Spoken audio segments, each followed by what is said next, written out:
പ്രാർത്ഥിക്കാം.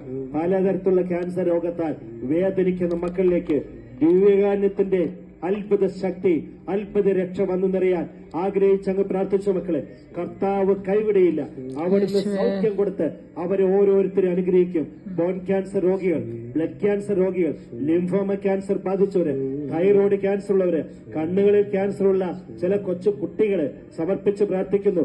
നട്ടലിൽ ക്യാൻസർ ബാധിച്ചവര്, കുടലിൽ, ലങ്സിൽ, ആമാശയത്തിലൊക്കെ ക്യാൻസർ ബാധിച്ചവരെ സമർപ്പിച്ച് പ്രാർത്ഥിക്കുന്നു. അങ്ങനെയുള്ള സകല മക്കളെയും ദിവ്യകാരുണ്യമായി ഈശോയുടെ പക്കലേക്ക് നമുക്ക് സമർപ്പിക്കാം. കർത്താവല്ലേ അരുളി ചെയ്യുന്നത്, ഞാൻ നിന്നെ സുഖപ്പെടുത്തുന്ന കർത്താവാണ്, എനിക്ക് മനസ്സുണ്ട് സൗഖ്യം പ്രാപിക്കാന്ന്. രണ്ട് കരങ്ങൾ ഉയർത്തുക, ഇരു കരങ്ങൾ ഉയർത്തി, സ്വരം ഉയർത്തി ഒരുമിച്ച് ആഗ്രഹിച്ച് പ്രാർത്ഥിക്കാം. യേശുവേന്ന് വിളിച്ച് പ്രാർത്ഥിക്കാം. ഉണർന്ന് പ്രശോഭിക്കാം.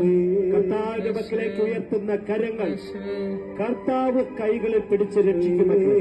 രോഗപീഡയിൽ നിന്ന് ഈശോ കൈ പിടിച്ച് ഉയർത്തി രക്ഷിക്കും. വിളിച്ച് പ്രാർത്ഥിക്കാം, വിളിച്ചാരാധിക്കാം. ഈശോയേ,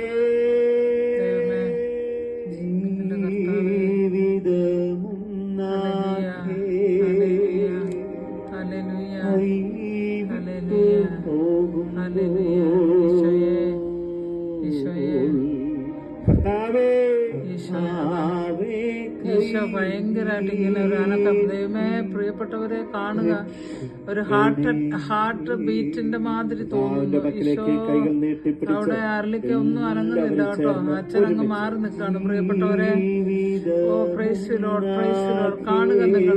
ഇങ്ങനെ അല്ലെങ്കിലും അച്ഛന് അരളിക്ക് അനക്കാൻ പറ്റില്ലല്ലോ. ഈശോയുടെ സാന്നിധ്യമാണ് മക്കളെ. Oh praise you Lord, thank you Jesus, thank you Lord. കർത്താവേ കരുണയായിരിക്കണമേ, കർത്താവേ കരുണയായിരിക്കണമേ. യേശുവേ, എന്റെ മകൾ ഡെൽഫീനോട് അൽമോറയെ സമർപ്പിക്കുന്നു കർത്താവേ. എന്റെ ഹസ്ബൻഡ് ജൂലിയാനോ ആന്റോണിയോയെ സമർപ്പിക്കുന്നു കർത്താവേ. അങ്ങ് ഇടപെടണമേ എന്ന് പ്രാർത്ഥിക്കുന്നു. ദൈവമേ, ഇതെന്താണ് ഈ കണ്ടത്? Hallelujah, hallelujah, hallelujah, hallelujah.